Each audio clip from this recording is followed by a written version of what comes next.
तो वेलकम है आप लोग का मेरी एक और बिल्कुल न्यू वीडियो के अंदर। बहुत से भाई लोग डिमांड कर रहे थे कि यार मैं अगेंस्ट द गॉड की ना जो नेक्स्ट एपिसोड है उसका कम से कम ट्रेलर तो एक्सप्लेन कर दूं। तो दोस्तों वैसे तो मैं पूरी एपिसोड नहीं एक्सप्लेन कर सकता, लेकिन आप लोगों को ना साथ साथ नोवेल बेस भी बताता रहूंगा बीच बीच में। तो दोस्तों ट्रेलर की शुरुआत के अंदर ही हम लोग देख लेते हैं बर्निंग मून फैक्ट के ना दो पावरफुल एल्डर्स ना मिल के यूंची पे अटैक करे होते हैं, मगर बीच में ना और एल्डर्स पे आते जाते हैं और जो पीछे जैस्मीन होती है वो यूंची को कह रही होती है, कहते कमीने जल्दी कर, अगर तूने थोड़ी और देर करी ना और तेरी टाइमिंग गलत हो गई तो तू यहीं पे लुढ़क जाएगा। लेकिन हम लोग को ट्रेलर के अंदर नहीं दिखाया कि जैस्मिन किस बारे में बात करी, लेकिन मैं आप लोग को नोवेल के हिसाब से थोड़ा बहुत बताता हूँ। यहाँ पे जो यूंची होगा वो ना हीरोटिक गॉड का ना गेट ओपन करेगा एक, जिस वजह से यूंची की पावर बहुत ही ज्यादा इंक्रीज कर जाएगी। इस वजह से जो जैस्मिन होती है वो यूंची को कहते हैं जल्दी जल्दी कर, क्योंकि यूंची अब भी ना अपनी इस बॉडी के हिसाब से भी हीरोटिक गॉड का जो गेट है वो ज्यादा देर तक ओपन नहीं रख सकता। लेकिन उस वक्त वहां पे हमारा जो सीन होता है उन दोनों यंग मास्टर के ऊपर शिफ्ट होता है, जहां पे ना हम लोग ना उन दो छुचुंदरों को आपस में ही लड़ते हुए देखते हैं। और दोस्तों जो फैंग जो शैन है ना, जो असल में ना जो यूंची की लिटिल आंट है, वो ना उसको इस टाइम भी बचा रहा होता है। और ये जो कमीना दूसरा यंग मास्टर है ना, ये ना उसको मारना चाहता है, क्योंकि ये चाहता है कि हम लोग ना इसकी लिटिल आंट को पकड़े, उसकी गर्दन पे तलवार रखें और फिर यूंची को फोर्स करे कि वो अपने आप को खुद ही यहीं पे ही कूट के मार दे।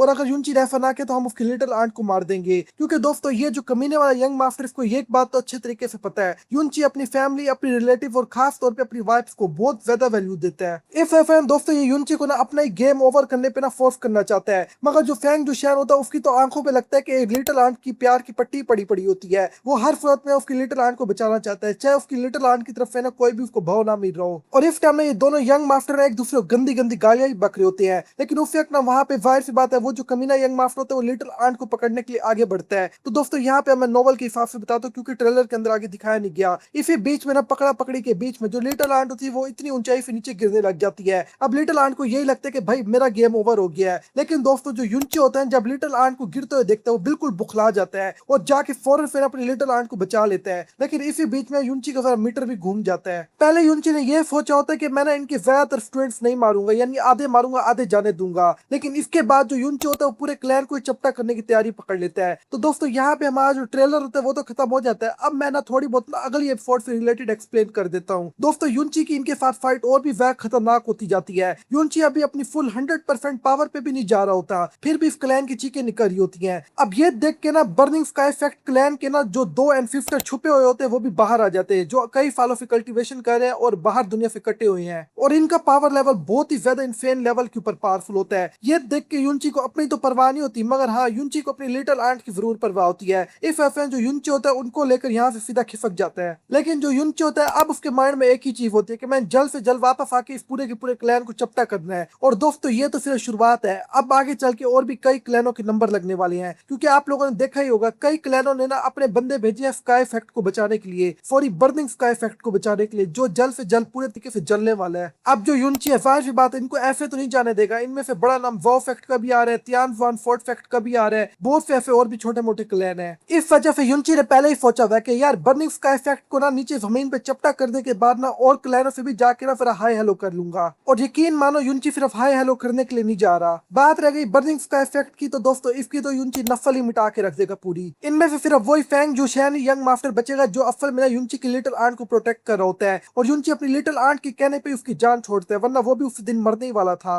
लेकिन आप लोग को एक और जबरदस्त बात बताता हूँ, ये भी ज्यादा अरसा जिंदा नहीं रहेगा, ये आगे चल के फिर यूंची के हाथों मरेगा। और दोस्तों ये उस वक्त बुरा नहीं होगा, फिर भी यूंची के हाथों ये मरेगा। अगर आप लोग इस टॉपिक पर पूरा वीडियो देखना चाहते हो तो आप लोग नीचे कमेंट कर सकते हो मुझे, मैं उसके ऊपर भी एक वीडियो बना लूंगा पूरी। दोस्तों मैंने ट्रेलर और अगली एपिसोड का बहुत सारा स्पॉइलर दे दिया इस वीडियो के अंदर, तो इसके लिए थोड़ा बहुत माफ कर देना। लेकिन अगर आप लोग भी मेरी तरह गिरफ्त द गॉड के बड़े वाले फैन हो ना, तो दोस्तों मैं अपने थर्ड चैनल पे इसका पूरा मानवा एक्सप्लेन कर रहा हूँ। और इस टाइम तो जो यूंची मानवा के अंदर बना हुआ है ना, जो फिग्मा टाइप बंदे होंगे ना, उनको यूंची बहुत ज्यादा पसंद आने वाला है। अभी आप जो यूंची को देख रहे हो ना, ये किलिंग मशीन की तरह काम ही नहीं कर रहा, आगे चल के जो यूंची करेगा ना आप लोग की सोच है। और अगर आप लोग इसका सारा शुरू से मानवा सुनना चाहते हो तो दोस्तों उसको मैं अपने थर्ड चैनल पे एक्सप्लेन कर रहा हूँ। इसका मानवा पूरा का पूरा डोंगो की तरह ही है, बिल्कुल उसकी कॉपी है। ज्यादातर मानवा वाले सीन कट करते हैं, मगर इसकी मानवा ने बिल्कुल भी कोई भी सीन कट नहीं किया, बिल्कुल डोंगो की तरह है। और इसकी पूरी प्लेलिस्ट आप लोग को इसी वीडियो के एंड स्क्रीन पे मिल जाएगी। अब मैं मिलता हूँ आप लोगों से बिल्कुल एक न्यू वीडियो के अंदर, तब तक के लिए आप लोग अपना अच्छे से ख्याल रखना।